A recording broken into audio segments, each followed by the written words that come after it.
ఆంధ్రప్రదేశ్ ముఖ్యమంత్రి నారా చంద్రబాబు నాయుడు గారు పౌరులందరికీ ఒక పిలుపునివ్వడం జరిగింది. ఏంటంటే ఆ పిలుపు ఆగస్టు 15, 2026 సంవత్సరానికి మనకు స్వాతంత్రం వచ్చి 80 ఏళ్లు పూర్తవుతూ ఉంది. 80 ఏళ్లు పూర్తవుతున్న క్రమంగా నేషన్ ఫస్ట్ అనే దాంతో మనందరం ఒక సంకల్పం తీసుకోమన్నారు. ఆ సంకల్పం ఏంటంటే నేను ఒక పౌరుడుగా నేను నా దేశానికి ఏ విధంగా కాంట్రిబ్యూట్ చేస్తాను, నా దేశ భవిష్యత్తుకు నేను ఏ విధంగా పని చేస్తాను అనే దానికోసం, ఫస్ట్ నేషన్ కోసం మనం ఎలా ఉపయోగపడతాం అనేది చంద్రబాబు నాయుడు గారు చెప్పిన విధానం. ఆయన చెబుతూ ఎంతో మంది అతి సామాన్య కుటుంబంలో పుట్టిన ఎంతో మంది ఈ రోజు అసామాన్య శక్తులుగా ఎదిగారు. ఈ దేశం కోసం వాళ్ళ ప్రాణాలను సైతం లెక్క చేయకుండా ఎన్నో త్యాగాలు చేశారు. ఒక్కొక్కరు వాళ్ళు ఎంచుకున్న రంగాల్లో అత్యున్నత స్థాయికి వెళ్లారు. అదే విధంగా ఈ రోజు ఈ సంకల్పం అనేది ప్రతి ఒక్కరు పాఠశాలలో చదివే పిల్లవాడి కాడ నుంచి ఉద్యోగం చేసే పౌరుడు వరకు ప్రతి ఒక్కరు వాళ్ళ వంతు బాధ్యతగా ఈ దేశానికి ఏం చేస్తాం, మన వంతుగా మనం ఎలా ఉండాలి ఇంకొక 20 ఏళ్ళు అనే దానికి ఒక సంకల్పం ఉంది. ఆయన ఆ సంకల్పం గురించి చెబుతూ నేను ఆంధ్రప్రదేశ్ రాష్ట్ర ముఖ్యమంత్రిగా వర్ణాంధ్ర 2047 సాధించడం కోసం నేను సంకల్పం చేసుకుంటున్నాను అని చెప్పారు. ఆయన ఇచ్చిన పిలుపు మేరకు ఒక తెలుగుదేశం పార్టీ కార్యకర్తగా మేము కూడా చంద్రబాబు నాయుడు గారు ఏదైతే స్వర్ణాంధ్ర 2047 అన్నారో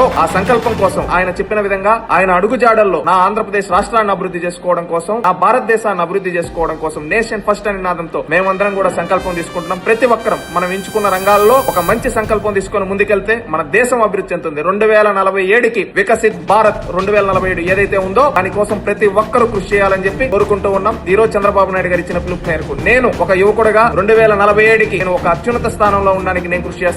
నా దేశం కోసం, నా రాష్ట్రం కోసం ఎలాంటి త్యాగాలు చేయడానికైనా నేను సిద్ధంగా ఉన్నానని సంకల్పం తీసుకుంటూ ఉన్నాను. నేషన్ ఫస్ట్ మాకెప్పుడు అని తెలియజేసిన తర్వాత పర్సన్ నెక్స్ట్ చెప్తూ ఉన్నాం.